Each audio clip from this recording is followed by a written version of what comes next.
আসসালামু আলাইকুম। আশা করি সবাই অনেক ভালো আছেন। তো অনেকদিন পর আজকে ভিডিও করতে যাইতেছি। আসলে অনেক ব্যস্ত থাকার কারণে তেমনভাবে আর ভিডিওতে ফোকাস করা যায় না। অন্যান্য কাজে ব্যস্ত থাকার লাগে। তো ইনশাআল্লাহ এখন থেকে রেগুলার ভিডিও দেওয়ার চেষ্টা করব। তো আজকে আমি যে ফার্মটি দেখাইতে চাইতেছি সেটা হলো আমাদের নিজস্ব পার্সোনাল ফার্ম, যেটার কাজ ৩-৪ মাস থেকে রানিং চলতেছে। আলহামদুলিল্লাহ এই সপ্তাহে মোটামুটি কাজ আমাদের এই ফার্মের সম্পূর্ণ হয়েছে। সম্পূর্ণ বললে ভুল হবে, এখনও অনেক কাজই বাকি আছে, যেমন পর্দা লাগানো বাকি আছে, কারেন্টেরও কিছু কাজ বাকি আছে, আমাদের কলেপার যেখানে পট টট ধোবো সেটারও কিছু কাজ বাকি আছে।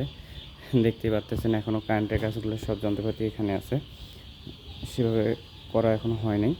তো যতটুকু পারছি ততটুকু কমপ্লিট করছি। পর্দা এটা কালকে রাত মনে হয় 3টা বাজতে এইটুকু লাগানোর কারণ হলো যে আমাদের ব্রয়লার বাচ্চা ওঠানোর কথা ছিল ঈদের 1 সপ্তাহ আগে। তো ব্রয়লার বাচ্চার দাম কম থাকার কারণে আব্বু হুট করে কালকে আমাদের 2টা ফার্মের অর্ডার দিছে। সেটা হলো আমাদের ফার্মে, যেটা এখন এই ফার্মে হলো 2200 বাচ্চা, এবং অন্য আরেকটা ফার্মে হলো 1000 বাচ্চা, 3200 বাচ্চার অর্ডার ছিল। তো চলেন আমরা আমাদের বাচ্চাগুলো দেখি। এখানে ব্রুডিং করা হলো, আসলে ব্রুডিংটাই মেন। ব্রুডিংয়ে যদি কোনো সমস্যা হয় তাহলে বাচ্চা পরবর্তীতে অনেক সমস্যা হয়, আর ব্রুডিং যদি ভালো হয় তাহলে বাচ্চার ফলন অনেক ভালো হয়। এখানে আনার পর এগুলোর বয়স বলতে গেলে 7 থেকে 8 ঘন্টা বলতে পারেন, 8 ঘন্টা প্লাস এরকম। তো আলহামদুলিল্লাহ সুস্থ আছে সব বাচ্চায়। এখানে আমরা 6টা বুডার লাগাইছি, প্রতিটা বুডারে 450 ওয়াট করে আছে। তো এই হলো আমাদের বাচ্চা।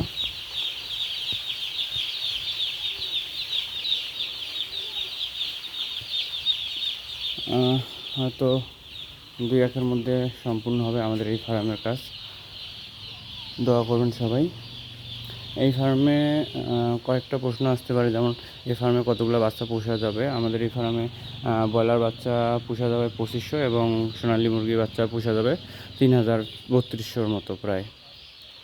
তো ইনশাল্লাহ দেখা যাক পরবর্তীতে কী হয়। আর আমাদের পাশে থাকবেন, এখন থেকে রেগুলার ভিডিও দেওয়ার চেষ্টা করব আমাদের এই পেজে। তো ধন্যবাদ, ভালো থাকবেন সবাই। আসসালামু আলাইকুম।